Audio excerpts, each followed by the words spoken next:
கடல் கடந்து சென்றாலும் தீ நடுவே நடந்தாலும் உன்னோடு நான் இருப்பேன், உன்னோடு நான் இருப்பேன், அஞ்சாதே கலங்காதே. கடல் கடந்து சென்றாலும் நாம் எந்த நிலையில் இருந்தாலும் ஆண்டவர் நம்மை ஒருபோதும் கைவிட மாட்டார். தீயின் நடுவே நடந்தாலும் கடல் நடுவே நடந்தாலும் இதோ தூய ஆவியானவர் நம்மை என்றும் வழி நடத்தி கொண்டிருக்கிறார். அன்னை மரியா நமக்காக பரிந்து பேசி கொண்டிருக்கிறார். நாம் தொடரும் சங்கீத தொடர்ச்சி 25 1 2 3. ஆண்டவரே, உம்மை நோக்கி என் உள்ளத்தை உயர்த்துகிறேன். என் கடவுளே, உம்மில் நம்பிக்கை கொள்கிறேன். நான் வெட்கமுற விடாதேயும், என் பகைவர் என்னை கண்டு நகைக்க விடாதேயும். உண்மையிலேயே உம்மை நம்பும் எவரும் வெட்கமுறுவதில்லை. காரணமின்றி துரோகம் செய்பவரே வெட்கத்திற்கு உள்ளாவர். நீதிமொழிகள் 12 7 8 9. பொல்லார் வீழ்த்தப்பட்டு வழி தோன்றலின்றி அழிவர், நல்லாரின் குடும்பமோ நிலைத்திருக்கும். மனிதர் தம் விவேகத்தின் நின்று புகழை பெறுவர். சீர்கெட்ட இதயமுடையவரோ இகழ்ச்சி அடைவர். வீட்டில் உணவில்லாதிருந்தும் வெளியில் பகட்டாய் திரிவோரை விட தம் கையால் உழைத்து எளிய வாழ்க்கை நடத்துபவரே மேல். இன்றைய வாசகம் 2 தீமோத்தி 1:36-12. என் மீது கைகளை வைத்து விரித்து உமக்குள் வந்துள்ள கடவுளின் வரத்தை புத்துயிர் பெற செய்யும். இன்றைய தூய நற்செய்தி மார்க் 12:18-27.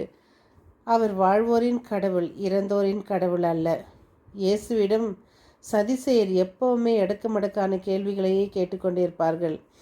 அதையே இப்பவும் கேட்கிறார்கள். இயேசு தக்க பதில் கூறுகிறார்.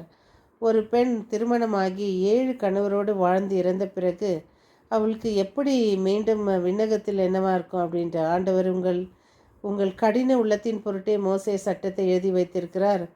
உங்களுக்கு சட்டமும் தெரியாது எதுவும் தெரியாதுன்ட்டுன்னு அவர் அந்த பதிலை சொல்கிறார். விண்ணகத்தில் எந்த விதமான உறவுமே கிடையாது. எல்லாருமே ஏஞ்சல்ஸை போல, வானத்துதர்களைப் போல இருப்பார்கள்னு. அப்போது சதி செய்கிறவங்க அமைதியாகிடுறாங்க. பாருங்கள், நம்ம ஒவ்வொரு நாளும் ஆண்டவர் நமக்கு எத்தனையோ விதத்தில் உவமைகள் வழியாகவே நிறைய நம்மளுக்கு எடுத்து சொல்லியிருக்குவார். ஆனால் அதை இன்னொரு இடத்துல சொல்லியிருக்குவார் பாருங்கள்.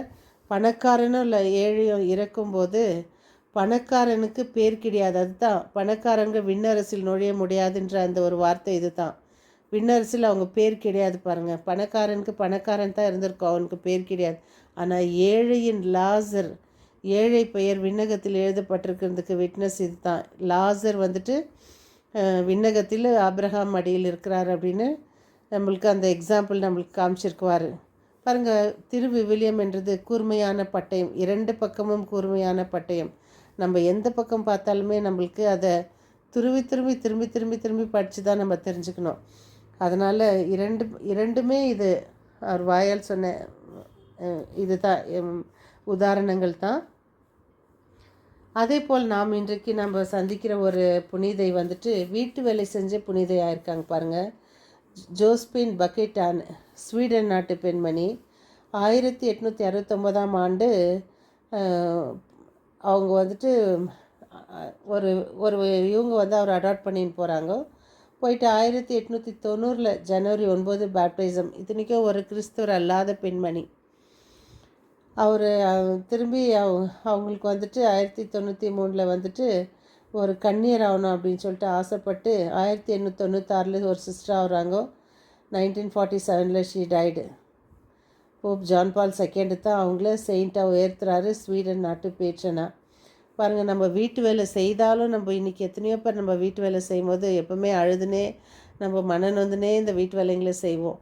ஐயோ, நான் அத்தை செய்யணும். அதே மாதிரி வேலைகளுக்கு செல்பவர்கள், அவர்களுக்கும் ஒரு புனிதை.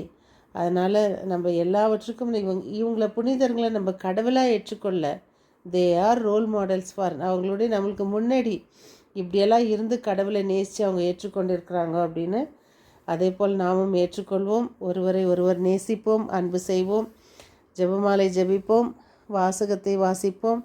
திருஹ்ருதய ஆண்டவரின் மாதத்தில் நம்மளுடைய திருஹ்ருதய ஆண்டவருடைய படத்தை ஸ்தாபகம் செய்வோம்.